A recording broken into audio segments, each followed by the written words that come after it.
आज हम class 7th का 25 मई 2020 का ऑनलाइन लेसन देने जा रहे हैं। सबसे पहले आपका Guru Tegh Bahadur public school online class में स्वागत है। आज हम साइंस का चैप्टर 1 आगे कंटिन्यू कर रहे हैं पेज नंबर 5 के 1.4 नंबर टॉपिक सेप्टरोट्रॉफ से।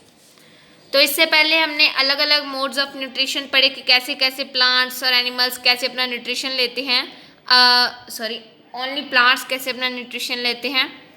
You might have seen packets of mushrooms sold in the vegetable market. You may have also seen fluffy umbrella-like patches grow in moist soils or on rotting wood during the rainy season. तो देखिए आपने देखे होंगे कि mushroom जो होते हैं वो पैकेट्स में वेजिटेबल मार्केट में होते हैं, सेल करने के लिए रखे हुए होते हैं।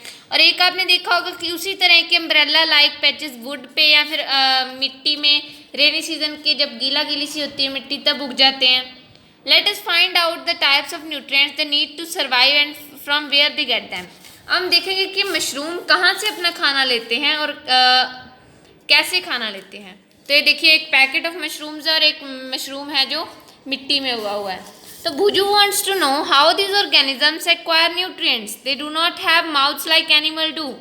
They are not like green plants as they lack chlorophyll and cannot make food by photosynthesis।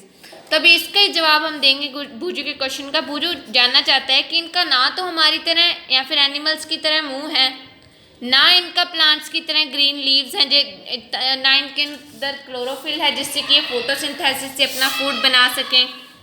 अब एक्टिविटी 1.2 देखिए। Take a piece of bread and moisture it with water. Leave it on moist warm place for 2-3 days or until fluffy patches appear on them। तो एक bread लीजिए, उसको गीला कर लीजिए water से। अब उसको एक नमी वाले जगह पे, थोड़ी गर्म सी जगह पे रख दीजिए 2-3 दिनों के लिए, या फिर तब तक जब तक उसके ऊपर कोई फ्लफी चीज जैसी चीज़ ना उग जाए। What is the colour of these patches. इस पैचेस का कलर क्या है। Observe the patches under a microscope और विद अ मैग्नीफाइंग ग्लास। तो अगर आपके पास अगर ये हैं माइक्रोस्कोप या मैग्नीफाइंग ग्लास में से कोई भी तो बहुत अच्छी बात है, अगर नहीं है तो कोई कंपलसरी नहीं है। Write down your observations in the notebook. ये भी कंपलसरी नहीं है, आपको नहीं करना है। You will see cotton like thread spread on piece of bread. आप देखेंगे जब आप माइक्रोस्कोप से आपको दिखेगा कि ब्रेड पे धागे जैसे स्ट्रक्चर बने हुए हैं, धागे जैसे कुछ फैला हुआ है पूरे ब्रेड पे। तो these organisms are called fungi. इन ऑर्गेनिजम्स को क्या बोलते हैं, fungi. They have a different mode of nutrition. They absorb the nutrients from the bread. उनका न्यूट्रिशन कुछ अलग होता है। न्यूट्रिशन मतलब खाने का तरीका कुछ अलग होता है। वो ब्रेड से न्यूट्रिएंट्स एब्जॉर्ब करते हैं, लेते हैं। This mode of nutrition in which organisms take in nutrients from dead and decaying matter is called saprotrophic nutrition. और ये न्यूट्रिशन को क्या बोलते हैं जिसमें ऑर्गेनिजम्स अपने जो न्यूट्रिएंट्स हैं, पोषक तत्व हैं, वो डेड और डिकेइंग मैटर यानी कि सड़े गले हुए चीज़ों से लेते हैं जो खराब हो गई हैं, उन्हें कहते हैं सेप्रोट्रॉफिक न्यूट्रिशन। सेप्रो मतलब किसी और के या फिर डेड डिकेइंग मटेरियल से लेने वाला nutrition. Such organisms with saprotrophic modes of nutrition are called saprotroph. और जो ऑर्गेनिज्म सेप्रोट्रॉफिक न्यूट्रिशन करते हैं उन्हें सेप्रोट्रॉफ बोला जाता है। Fungi also grow on pickles, leather, clothes and other articles that are left in hot and humid weather for a long time। Fungi ऐसी जगहों पर भी लग जाती है कई बार, जब अचार को नमी वाली जगह पे छोड़ दो, लेदर को, क्लोथ्स को, या फिर कोई ऐसी चीज़ें जो खराब हो सकती हैं उन्हें गर्मी वाली या नमी वाली जगह पे छोड़ दिया जाए लंबे समय तक। During the rainy season they spoil many things. Ask your parents about the menace of fungi in your house. और रेनी सीजन के टाइम तो इनका बहुत ज़्यादा नुकसान करते हैं। या आप अपने पेरेंट्स से पूछ सकते हैं कौन सी ऐसी चीज़ें होती हैं जिनको बचा कर रखना पड़ता है फंजाई से। The fungal spores are generally present in the air when they land on wet and warm things they germinate and grow. तो जो फंगल स्पोर्स मतलब फंजाई के उगने के लिए जो होते हैं सीड्स मान कह लीजिए आप एक तरह से, वो हवा में उड़ते रहते हैं और जब उनको ऐसी कोई गर्म चीज़ मिल जाती है गीली, वो उसके ऊपर चिपक जाते हैं।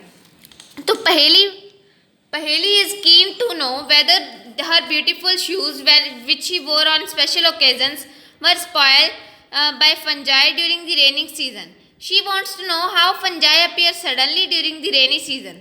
तो वो जानना चाहती है कि उसके जो शूज़ खराब हुए हैं वो रेनी सीजन में हुए तो एकदम से फंजाई रेनी सीजन में कैसे आ जाती है। तो ये उसी का कारण है कि जब वेट हो जाती हैं चीज़ें तो फंगल स्पोर्स उन पे चिपक जाते हैं। Buju says once his grandfather told him that his wheat fields were spoiled by the fungus. He wants to know if fungi cause diseases also. तो बुजू कह रहा है उसके दादाजी कह रहे थे कि एक बार उनके जो गेहूं के खेत थे वो फंजाई ने खराब कर दिए थे, तो वो जानना चाहता है कि उसके साथ कोई डिजीज भी होती है नहीं। पहले told him that many fungi like yeast and mushrooms are useful, but some fungi cause diseases in plants, animals including humans. और पहले बताती है उसे कि कुछ यीस्ट और मशरूम जैसे तो यूजफुल होते हैं फंजाई, लेकिन कुछ फंजाई डिजीजेस भी पैदा करते हैं प्लांट्स में, साथ ही साथ ह्यूमंस और एनिमल्स में भी। Some fungi are also used as medicine, जबकि कुछ फंजाई मेडिसिन दवाइयों की तरह भी यूज होते हैं। Now can you figure out how can we protect things from getting spoiled. अब तो आपको पता चल ही गया होगा कि हम अपनी चीज़ें खराब होने से कैसे बचा सकते हैं।